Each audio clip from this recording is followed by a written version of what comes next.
What's going on, Legionnaires, and welcome back to Comic Breakdown. If you're new to the channel, do me a favor and hit that sub button, hit that notification bell, and make sure you're not missing any of the awesome content we have coming out. Now, for this video, we're going to be covering Infinite Frontier Suicide Squad issue number 2. Now, if you haven't been keeping up with the Suicide Squad or the Infinite Frontier line, go ahead and check out the link in my description, as well as the top of this video. It'll get you completely caught up on everything that's been going on in this, in my personal opinion, really awesome line. Infinite Frontier has really been killing it so far on most of their issues, with the exception of a few here and there. Now, our last issue left us off with Amanda Waller sending Task Force X into Arkham Asylum, and Peacemaker and his team were tasked with the mission of bringing Talon back to Amanda Waller to join the Suicide Squad. Now, this is written by Robbie Thompson, pencilers Eduardo Panzica, inks is Julio Ferreira, colored by Marcelo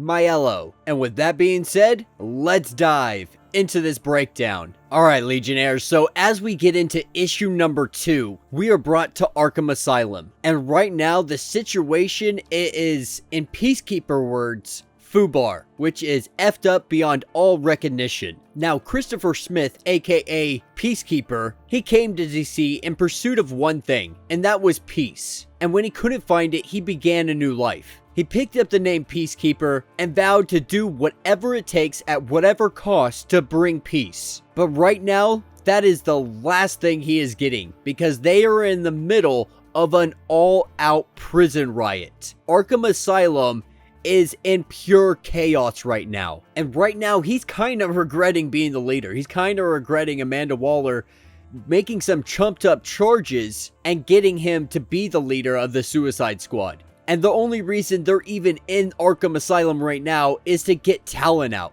But the issue is, they're trapped inside. They're trapped inside with the inmates and the guards, and everybody is desperate to try to find a way out, because Joker gas has been released and is making its way through the entire asylum. And to make even matters worse, Talon has no idea who he is. He has no memory whatsoever. But he does remember how to fight. So they have that going for him. Now, if they only had 30 more of him, it may actually help. And this is where we see him begging for backup. And Amanda Waller, back at the headquarters of the Suicide Squad, is watching all of this unfold and also seeing news reports about the Joker gas that's taking over Arkham Asylum right now. And so this is bad news. Like, this is bad news bears all the way around. Like, Suicide Squad, they are earning their name. And we see our team doing their best to try to fight their way out of here. But then the Joker gas starts to make its way into the room that everybody is fighting in. And as Peacemaker is being drugged down, he tells Waller to just pull the trigger. The bomb in his neck, activate it. Take the rest of the guards out. Make a hole in the wall for Talon to escape and complete the mission. But this is when we see the arrival of Amanda Waller's backup Suicide Squad. And that squad is led by none other than Superboy himself. And along with him, we see Culebra, Mind Warp, Nocturna, and Exit. Now, Exit is able to create portals, so that's exactly how they're able to get in here. And they have gas masks for everybody that's kind of on their team or they're here to rescue. And so they get masks on everybody as all the guards and inmates are slowly turning into laughing psychopaths. Now, Amanda Waller has had to make some adjustments, because with all of this going on, it's definitely caught attention. A lot of people's attention. And so Culebra has a dead body in her hands. A cadaver, if you will. Because they've gotten the attention of none other than the detective himself, Batman. And with Batman on his way to Arkham Asylum, they have to make it look like nobody is missing. And so we see Exit make a portal to the room that Talon was in. And this is where they put this dead body. They leave it there because right now Arkham Asylum has Talon as a John Doe. So as long as there's a dead body in that bunk, nobody should be the wiser. At least that's the thought process that goes on here. Now, back where all the chaos is going on, we see Superboy.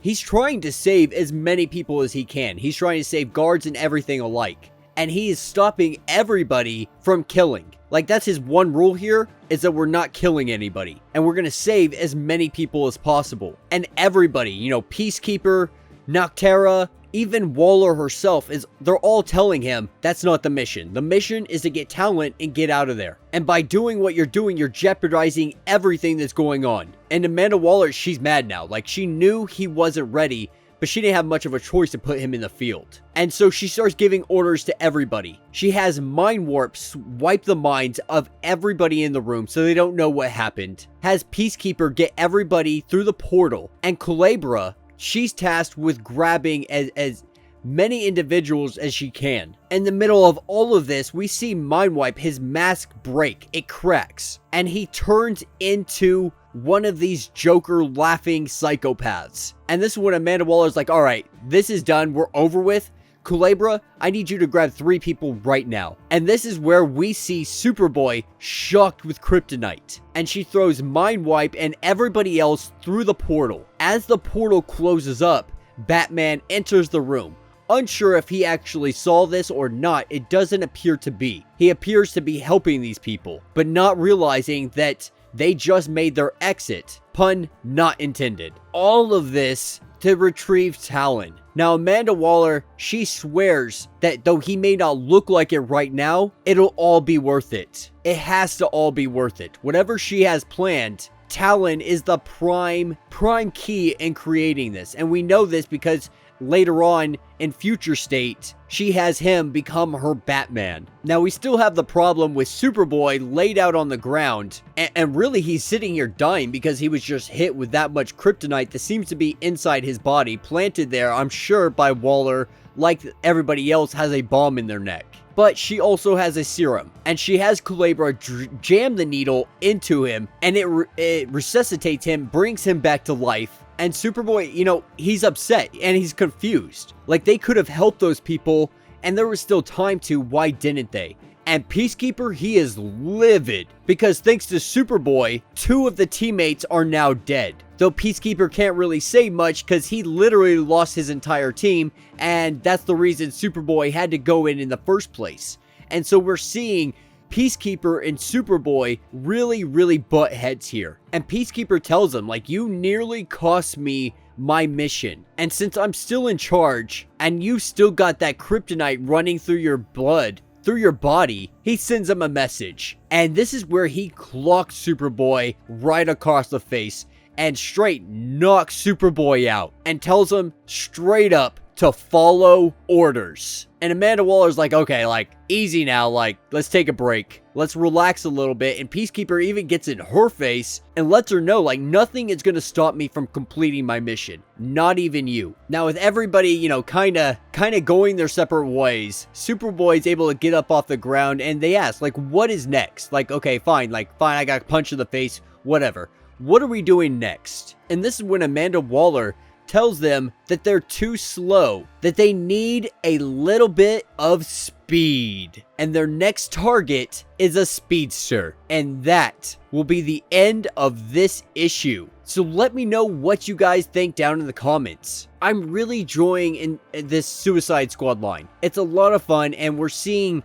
Peacekeeper really given a spotlight that I love him getting the opportunity to have. You know, it's not like he never got the opportunity, but it's nice seeing him really having some kind of character arc, really becoming the leader that we know he can be. Because at the end of the day, we all know that Peacekeeper, you know, he's good intentioned. He wants to do the right thing. He wants to make the world a peaceful place. He just goes about doing it the wrong way and ends up, you know, hurting people, killing people. This shouldn't be killed. This shouldn't be hurt. And it's really nice to see the beginning stages of everything we saw in Future State, because this is all playing out exactly as it should. Now, at some point, we're going to see a drastic turn. We have to, because we're assuming the Future State doesn't actually happen, that those events don't actually come true, because Diana, she has to stop it at some point. At least that's the assumption, unless DC Comics is wanting to go in the direction of Future State and then pick up after that. I don't know, let me know what you guys think. What direction do you guys think the DC Comics is going in? How do you guys think that